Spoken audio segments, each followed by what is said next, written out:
میں اپنی گفتگو کے ابتدا اور اختتام میں منتظمین کا شکریہ ادا کرتا ہوں کہ بہت ہی کم وقت میں انہوں نے باقاعدہ طور پر پروگرام کا اہتمام کیا. اللہ تعالیٰ کو زیادہ خیر دے. جناب آیت اللہ مشیرادی صاحب کا شکریہ ادا کرتا ہوں کہ ہر وقت ہمارے لیے انہوں نے دروازے کھلے رکھے اور بڑی محبت اور پیار کے ساتھ ہمیں اس طرح کے پروگراموں کو انجام دینے کی توفیق عطا فرمائی. اور میں تمام ان لوگوں کا شکریہ ادا کرتا ہوں جو پورا ساتھ دفتر نمائندگی ولی فقیہ قائد ملت جعفری علامہ سعید النقوی صاحب کے دفتر کے ساتھ تعاون کرتے ہیں اور وہاں پر ہونے والے پروگراموں کو کامیاب کرتے ہیں. مختصر ایک جملہ عرض کرتا چلوں کہ پاکستان کے سلسلے میں مجھے ایک بات کی بڑی خوشی ہوتی ہے جب میں آتا ہوں کہ جزیات میں سوال کیے جاتے ہیں, دقیق سوال کیے جاتے ہیں. فلاں شخص نے یہ جملہ کہا تھا تو اس کا بیک گراؤنڈ کیا نظر آتا ہے, یہ بتاتا ہے کہ آپ اپنے ملک سے بے خبر نہیں ہیں, اس کو آگے بڑھائیے. اور اللہ نے انٹرنیٹ کی نعمت دی ہے اور میں دیکھ رہا ہوں کہ الحمدللہ جوان تھوڑا عمر رسیدہ سبھی توجہ رکھتے ہیں اور یہ آپ کی اپنے ملک سے محبت اور اپنے ملک میں رہنے والے مومنین سے محبت کا اظہار ہے. مطلع رہیے, العالم بزمانہ لا یحجمہ الحوادث, جو زمانے کا عالم ہوتا ہے پھر حوادث اس پر ہجوم نہیں کرتے ہیں. تو اس طرح سے انشاءاللہ امید ہے آپ توجہ رکھیں گے. ایک جملے میں پاکستان کو طالبان اسٹیٹ بنانے کی تیاریاں ہو رہی ہیں. وَمَكَرُوا وَمَكَرَ اللَّهُ, یہ یاد رکھیے گا. میڈیا ہمارے سر پہ اتنا تھوکتا ہے جیسے کہ اب کل طالبان اسٹیٹ بن گیا.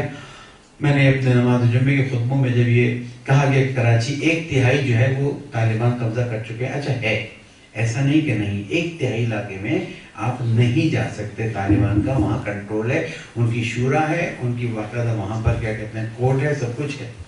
لیکن میں نے کہا اے شیوں, جہاں تم کراچی میں کہتے ہو طالبان اسٹیٹ بننے جا رہا ہے, 1/3 طالبان الگ الگ علاقوں میں قبضہ کر چکے ہیں اور ہمیں یہاں کچھ نہیں کرنے دیں گے, وہاں پر ابھی تو تم نے 2 مہینے 8 دن آزاداری کی, ایسے کی جیسے تمہارے علاوہ کوئی ہوتا ہی نہیں.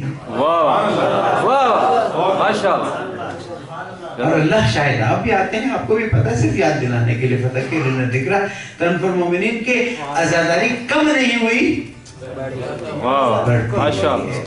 ایام فاطمہ میں وہ آزاداری نہیں ہوتی تھی جو اب چند سالوں میں ہونے لگی ہے. آج نشتر پارک میں بہت بڑا اجتماع ہوا ہے اس مظلومہ کی خاطر کہ جس پر دروازہ گرایا گیا, اس مظلومہ کی خاطر کہ جس کو رسول اکرم نے فرمایا تھا فاطمہ تو بدعت منی من اذاها فقد اذانی, یہ میرے جگر کا ٹکڑا, یہ میرے بدن کا ٹکڑا.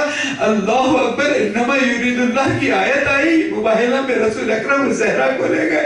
ایک وقت آواز دیتی فضا خذینی, فضا میری مدد کرو. اے جناب فضا نے مدد کی.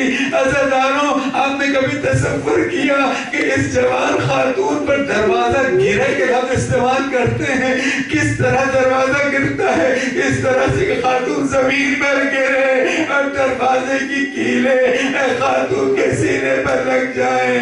اے جناب امیر نے اے جناب زہرا کو دفناتے وقت جملہ فرمایا, السلام علیکہ یا رسول اللہ, اے اللہ کے رسول آپ پر سلام ہو, یہ امانت واپس لوٹا رہا ہوں.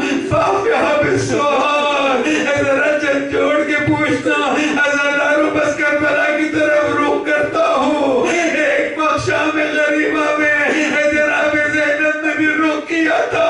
السلام علیکہ یا رسول اللہ, هذا حسینک المرمل بالدماء.